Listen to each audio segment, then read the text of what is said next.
3 men are thrown into a fire so hot, it kills the soldiers who carry them to the door. Not a bonfire, a furnace, an industrial kiln, the kind used to fire brick and smelt metal for an empire, stoked 7 times past its normal heat by a king who wanted to make a point.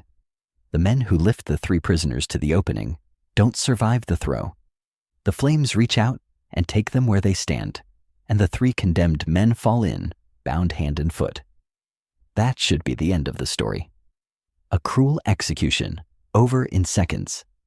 The king leans forward on his throne to watch 3 troublemakers become ash, but he doesn't sit back. He stands up. Something is wrong. He turns to his advisors, and his voice has changed, the confidence gone out of it. Didn't we throw 3 men into the fire? Yes, they tell him. 3. Then why, he says, staring into the blaze, do I count 4? Walking around, loose, unburned. And the 4th one. His voice drops. The 4th one looks like a son of the gods. Everyone knows this story, but look closely at the 4th man, closer than the coloring books ever asked you to. Once you see who he is, and, more importantly, what he does and does not do, this stops being a children's story about brave men and becomes one of the most quietly devastating promises in the entire Bible. Here's what we're going to do together. We're going to walk into the hottest chapter in the book of Daniel and stand where Nebuchadnezzar stood. We're going to ask the question the king asked and the church has argued about for 2,000 years. Who is the 4th man? An angel? A messenger? Or something? Someone far more staggering than that? And then we're going to ask the harder question, the one the flannel graph version skips right past. If God was powerful enough to send the 4th man, why didn't he just stop the 3 men from being thrown in at all? Why let them fall? Why the fire first? Because the answer to that second question is the reason this scene has kept believers on their feet in their own worst nights for 25 centuries. Stay with me. The detail that changes everything is not that a 4th man appeared. It's where he appeared and what he left untouched. You know this story. You probably met it as a child. 3 brave young men, sometimes with easier names in the coloring book, Shadrach, Meshach, and Abednego. A wicked king, a golden statue, a big fire, a happy ending. The lesson we were handed was simple and true as far as it went. Be brave, stand up for God, and he'll rescue you. And there is nothing wrong with that version. It came from a good place. It's the first layer, and the first layer is real. But it's the version that quietly teaches something the text never actually says. That faithfulness means God keeps you out of the fire. That if you're brave enough, obedient enough, the flames won't come. Read it again as an adult, though, and you notice something the coloring book left out. God doesn't keep them out of the fire. He lets them go all the way in. And that changes everything. To feel the weight of it, you have to understand where these 3 men were standing and how far they had already fallen. They were exiles. Years before this day, Babylon had swept into Jerusalem, torn down the walls, emptied the temple, and marched the brightest young men of Judah back across the desert in chains. Shadrach, Meshach, and Abednego weren't their real names. They were teenagers of noble blood. Hananiah, Mishael, and Azariah, and the empire renamed them the way you rename something you own. Their Hebrew names each carried the name of their god. The Babylonian names carried the names of Babylon's gods. That was the point. Erase the God of the captives, rewrite them from the inside out. So understand what we're looking at. By the time we reach the furnace, these men have already lost almost everything. Their homeland, their temple, their families, their names. They are 3 foreigners, a very long way from home, serving in the government of the empire that destroyed their world. And now, that empire builds a statue, 90 feet of gold gleaming on the plain of Dura, and a decree to match it.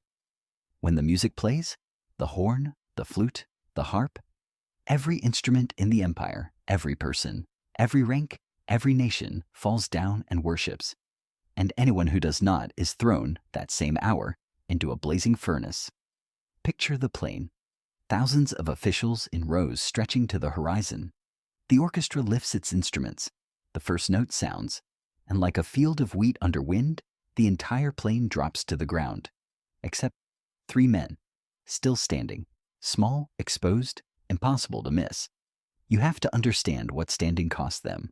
They had every reason a reasonable person could want to bend the knee just this once. They could have told themselves it was only their bodies, not their hearts. They could have reasoned that God knows the difference, that a dead exile helps no one, that you can bow on the outside and stay loyal on the inside. Every argument you would make to yourself, they had available. They didn't take one of them. Remember the 4th man. Because the words these 3 are about to speak are the exact words that make room for him to appear.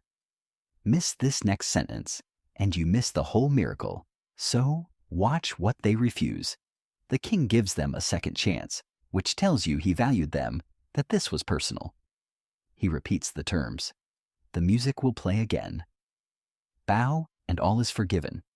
Refuse, and here he adds the line that reveals his whole heart. What God is able to rescue you from my hand. And here the 3 men say something I need you to hear slowly, because it is the hinge of the entire chapter. They tell the most powerful man alive that they will not bow. And then they say, our God is able to deliver us. But even if he does not, even if he doesn't, we still will not serve your gods, even if he does not. Hold on to that sentence. We're coming back to it, because it is the key that unlocks who the 4th man really is. The king's face twists. The Aramaic says his expression changed toward them.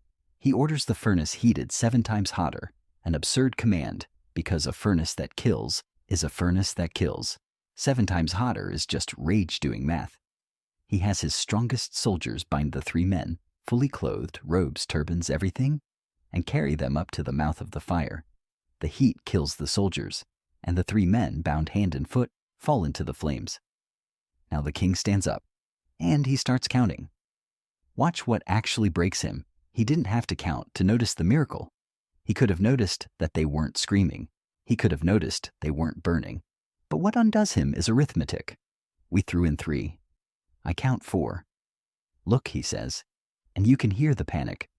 I see 4 men, unbound, walking around in the fire, and they are not hurt. And the 4th? The 4th looks like a son of the gods. So, who is the 4th man? Let me be honest with you about the words, because the honesty is where the truth actually lives.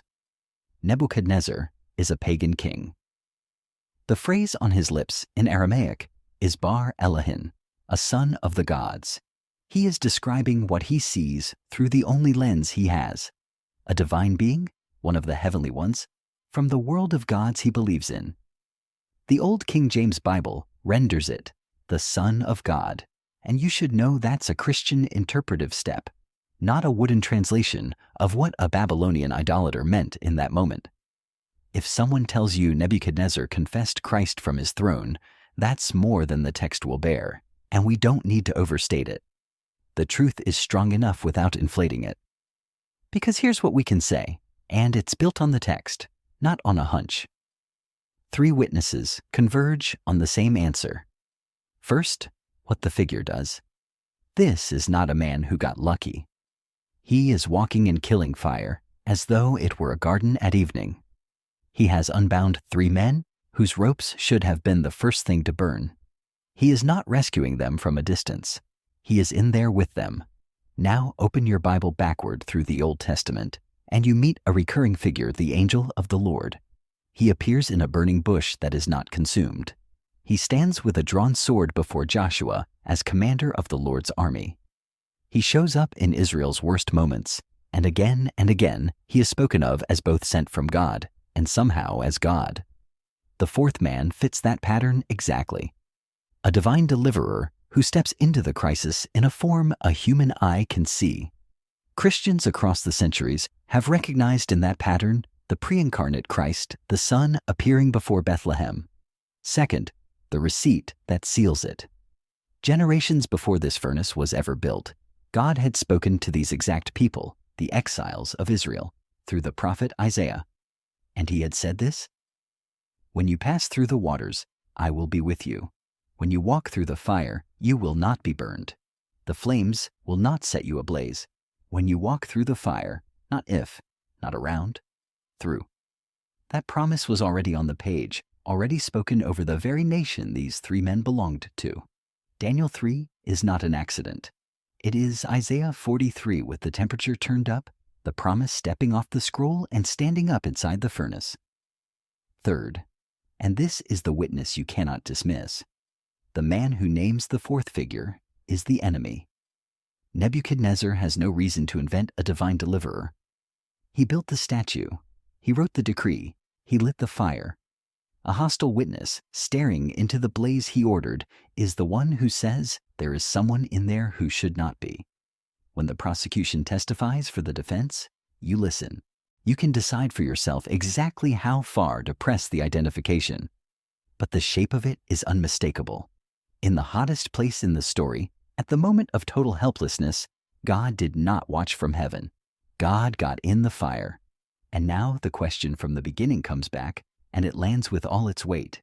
If God could send the fourth man into the fire, if he could make ropes fall off and flames go soft, then he could have kept the three men out of the fire entirely. He could have jammed the furnace. He could have struck the king mute before the decree. He could have arranged 100 exits before it ever came to this. He didn't.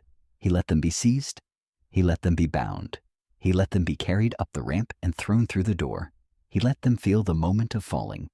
That half second when your body knows it is about to die. He let the fire have them right up until the instant it would have consumed them, and not one instant before. And then he met them inside. Do you feel how completely that rearranges the promise? The coloring book said, "Be faithful, and God will keep you out of the fire." The text says something harder and infinitely better. Sometimes he will not keep you out of the fire, but he will never ever let you burn in it alone. Deliverance in Daniel 3 is not the absence of the furnace, it is the presence of the fourth man. That's why, even if he does not, is the key to the whole chapter. The three men had already made peace with burning. They walked in without a promise of rescue, even if he does not. And it was into that surrender, not into their bargaining, that the fourth man came. They stopped trying to escape the fire, and that is exactly where they met God in it.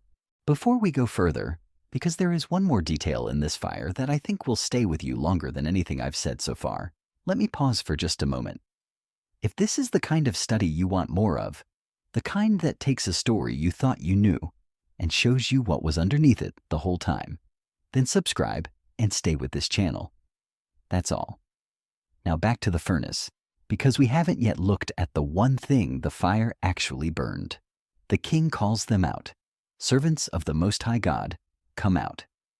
And they walk out of the fire the same way they walked in, on their own feet. And now the officials crowd around, and Daniel records what they saw, and it is almost unbearably tender in its detail. The fire had not harmed their bodies. Not a hair of their heads was singed. Their robes were untouched. And here is the line. There was not even the smell of smoke on them. Think about what that means. You cannot stand near a campfire for 5 minutes without carrying it home in your clothes. These men fell into a furnace, stoked 7 times hot, and came out without so much as the scent of it. The fire that killed the soldiers at the door didn't leave a mark on the men at the center. The fire burned exactly one thing, the ropes. Go back and look. They were thrown and bound. The king sees them loose. The only thing the flames consumed was the very thing that had them tied. The fire didn't take their lives, their bodies, their clothes, or their peace. It took their chains. They lost nothing in that furnace except the ropes that bound them, and they wouldn't have been free of those without the fire. Now, a word of caution, because there's a ditch on the other side of this truth, and I don't want you to fall into it. This is not a promise that every fire ends with everyone walking out. The Bible is honest. Some of God's most faithful people were not delivered from death. They were delivered through it. The 3 men themselves said it, even if he does not. If we turn this story into a guarantee that faith always means a happy rescue in this life, we've shrunk it back down to the coloring book, just with better vocabulary. The promise is not you will always come out. The promise is you will never be in there alone. The fourth man is the point, not the exit. So let me talk to you, wherever you're sitting right now. Maybe you did everything right and ended up in the fire anyway. You stood when it would have been easier to bow. You told the truth, you kept the vow, you refused the compromise everyone else took, and instead of a reward, You got a furnace. And some quiet voice has been whispering that if God really loved you, you wouldn't be here, that the fire is proof he looked away. Hear the fourth man answer that voice. The fire is not proof he abandoned you. Shadrach, Meshach, and Abednego were never more loved than in the second they were falling, and never closer to God than when the flames closed over their heads. The furnace was where they finally met him, with nothing left between them. Maybe you've been praying for God to get you out of the marriage that's become grief, out of the diagnosis, out of the sorrow that doesn't lift, out of the season that has gone on so much longer than you can bear, and the door hasn't opened. I'm not going to promise you it will on your timeline, but I will tell you what this story promises, that the God who did not spare his own furnace walkers the fire is the God who steps into it beside you. You may not get the exit you asked for. You will not get it alone. And maybe you're still bound, still tied by the thing you can't seem to break. The fear, the shame, the habit, the old name the world gave you to erase who God made you. Here is the strange mercy hidden in the flames. The only thing the fire was allowed to burn was the ropes. Sometimes the very furnace you've been begging God to pull you out of is the place he intends to set you loose. You went in bound. He means for you to come out walking. Nebuchadnezzar threw in 3 men. He counted 4. And when the 3 came out, the 4th stayed behind, because the 4th man doesn't come out of furnaces. He goes into them. That's the whole point of him. The pagan king who lit the fire ends the chapter praising the God of the men he tried to kill, because he had seen, with his own eyes, that there is a God who shows up in the one place everyone assumes he's absent. The exiles who lost their homeland, their temple, their names, and nearly their lives, walked out of the worst hour of their lives, having gained the one thing no comfortable life would ever have given them. They had seen the 4th man's face. They came in with everything stripped away. They came out without even the smell of smoke, and without the ropes. The Bible was never telling you that faith keeps you out of the fire. It was telling you who you'll find when you're in it. And if you are in it right now, look again, the way the king looked and counted wrong and looked closer. You may find there are not as many of you in there as you thought. There is always one more. If this opened the story up for you, do something with it. Leave a comment with the furnace you're walking through right now so we can stand with you in it, and send this to the one person you know who needs to hear that they are not in there alone.